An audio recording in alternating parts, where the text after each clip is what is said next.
அதில் வந்து எத்தனை பில்லர்ஸ் இருக்கு? 5 பில்லர்ஸ்.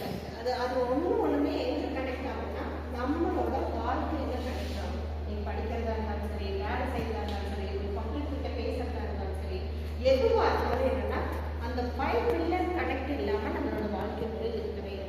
அது 5ல் நம்ம ஒன்றே ஒன்று சிஎல்டி அப்படின்னு சொல்லியிருப்பாங்க. ஒன்றை பற்றி பார்க்கலாம். சிஎல்டி அப்படின்னா அதோட ஃபுல் ஃபார்ம் என்னன்னா சிஎஃப்சி. சிஎஃப்சி ஃபர்ஸ்ட் சொன்னது சிஎல்டி வந்து சென்டர் ஃபார் லேர்னிங். இப்போ நான் நம்ம பேச போகிறது என்னன்னா CLT centre for CFC centre for creativity. CFC சரியா? கன்ஃபியூஷன் ஆக வேண்டாம். சிஎல்டி வேற, சிஎஃப்சி வேற. Learning and creativity. இன்னைக்கு நம்ம பேசுறது எதுனா creativity, centre for creativity. That means CFC. இப்போ வந்து கற்றலை இல்லாமல் நம்மளால எதுவும் பண்ண முடியுமா? முடியவே முடியாது. ஃபார் எக்ஸாம்பிள் இப்போ நம்ம ஒரு இடத்துக்கு போகிறோம், ஒரு அழகான ஃப்ளவர் பொக்கே இருக்கு. அந்த இடத்துல பார்த்தோம்னா சரி இது வந்து இப்படி இருந்தால் இன்னும் கூட கொஞ்சம் அழகாக இருக்குங்க அப்படின்னு நம்ம யோசிக்கிறோம். அது வந்து எதை பொறுத்துனா நம்மளோட சிந்தனை திறன், நம்மளோட எண்ணங்களை பொறுத்து தான் அந்த வெளிப்படும். அந்த மாதிரி நீங்கள் ஒரு இடத்துக்கோ இல்லை ஒரு திருவிழாவோ இல்லை ஒரு உறவுகள் கல்யாணமோ ஏதோ ஒரு அந்த மாதிரி நீங்கள் ஏதாவது உங்கள் வாழ்க்கையில் வந்து ஃபீல் பண்ணுற மாதிரி இருந்துச்சுன்னா அது செஞ்சேன். ஏன்னா கிரியேட்டிவிட்டி இல்லாமல் வந்து இருக்கவே இருக்காது. இதை நம்ம என்ன பார்க்கலாம்னா பெரும்பாலும் ஒரு திருமண விழான்னு வச்சுக்கோங்க. அங்கே வந்து ஸ்டேஜ் அழகாக போய் பாருங்க, டிஃப்ரெண்டாக பண்ணியிருக்காங்க. எத்தனை மேரேஜ் பண்ணாச்சு டிஃப்ரெண்டாக பண்ணியிருக்காங்க அப்படின்னு ஃபீல் பண்ணியிருக்கோமா பண்ணியிருக்கலையா? பண்ணியிருக்கோமா இல்லையா? அப்போ அங்கே என்ன அவங்க யூஸ் பண்ணுறது? கிரியேட்டிவிட்டி.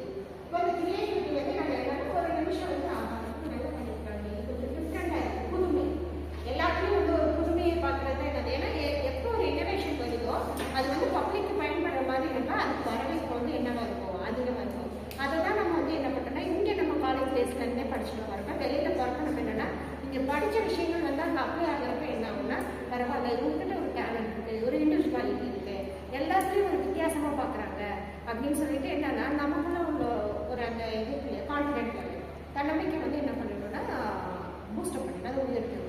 அந்த மாதிரி உங்களுக்கு இப்போ நீங்கள் சின்ன பசங்க இதுக்கு முன்னால் கிளாஸில் ஸ்கூலில் பள்ளி பருவத்தில் அந்த மாதிரிலாம் இது தெரியாது. நடந்த விஷயத்தில் ஏதாவது ஷேர் பண்ணலாம். அதுவும் இல்லாமல் இப்போ நம்ம வந்து இந்த கற்றுக்கிட்டு வேறு இருக்கோம். அப்போ நீங்கள் வந்து ஒரு கிரியேட்டிவிட்டியாக என்ன பண்ணிட்டு இருக்கீங்க? சார் பஸ்ஸில் ட்ராவல் பண்ணால் அவங்க சேஞ்ச் கேட்பாங்க.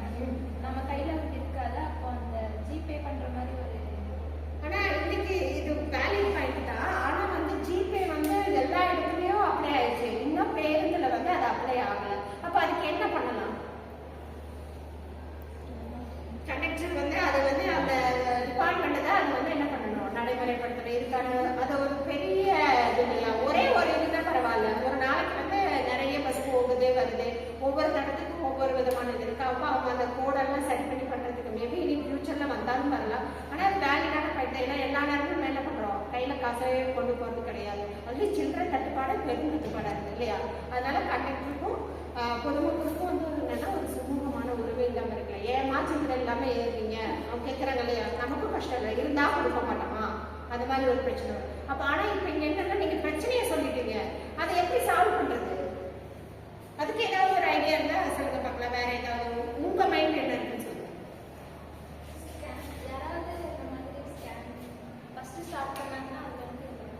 பண்ணலாம். ஆனால் அதை நடைமுறைப்படுத்த வேண்டியது அந்த துறை சார்ந்த நிர்வாகம் இல்லையா? ஆனால் இது முக்கியமானது தான். அது ஓகே. அது ஒன்று. அடுத்தது கிரியேட்டிவிட்டியா ஒரு கம்பெனி வந்து அந்த கம்பெனியில் சிஎன்சி மிஷின் சொல்லிட்டு யூஸ் பண்ணுறாங்க. அது எதுக்காக யூஸ் பண்ணுறது? அந்த ஸ்கிராப் அயன் மெட்டீரியல்ஸ் வாட்டர் அதோட அந்த மெட்டீரியல்ஸ்லாம் அதை வந்து யூஸ் பண்ணும்போது நைட் ஷிஃப்ட்ஸும் நிறைய பேர் மென்ஸ்லாம் வந்து ஒர்க் பண்ணுறாங்க. அப்போ என்ன ஆகிடுனா அவங்க தூக்கத்தில் இருக்கும்போது அந்த கை கொடுத்துன்னா அவங்க கை நிறைய பேர் அடிக்கணும். அப்போ அதுக்கு என்ன பண்ணலாம்னா கையில் உள்ள போது மிஷின் வந்து ஸ்டாப் ஆகிற மாதிரி நம்ம இதோட ஒரு மாடலாக வந்து நான் ஒரு ஸ்கூல் படிக்கும்போது ஒரு எக்ஸிபிஷன் ஃபைனல் அதுக்கு ஏதாவது அலார்ம் சவுண்ட் வச்சுங்களா? இப்போ ப்ராப்ளம் வரும்போது ஏன்னா விட்டு போகிறதுக்கு முன்னால் அதை ஆஃப் பண்ணணும் சவுண்ட். இப்போ நம்ம இப்படி பண்ணோம்னா சவுண்ட் அது அலார்ம் அடிச்சிச்சுன்னா அவங்க சேவ் பண்ணிப்பாங்கல்ல, அதுக்கு ஏதாவது ஐடியா பண்ணிக்கிறீங்களா? அது அதோட மினி ப்ராஜெக்ட் மாதிரி சயின்டிஃபிக் ஒரு எக்ஸிபிஷனுக்காக நாங்கள் ஸ்கூல்லேருந்து போயிருந்தோம். அவங்க பார்த்துருக்கோம். அது வந்து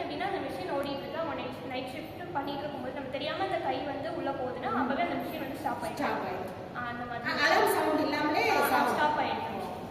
அப்போ அவங்க சேவ் பண்ணிக்கலாம், ஆக்சிடென்ட்லேருந்து சேவ் பண்ணிக்கலாம். ஓகேண்ணா.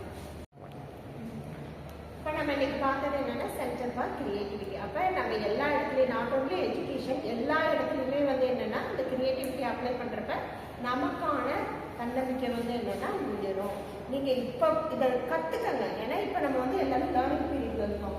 நாளைக்கு ஃபியூச்சரில் நீங்கள் வந்து வெளியே எடுக்கணும்.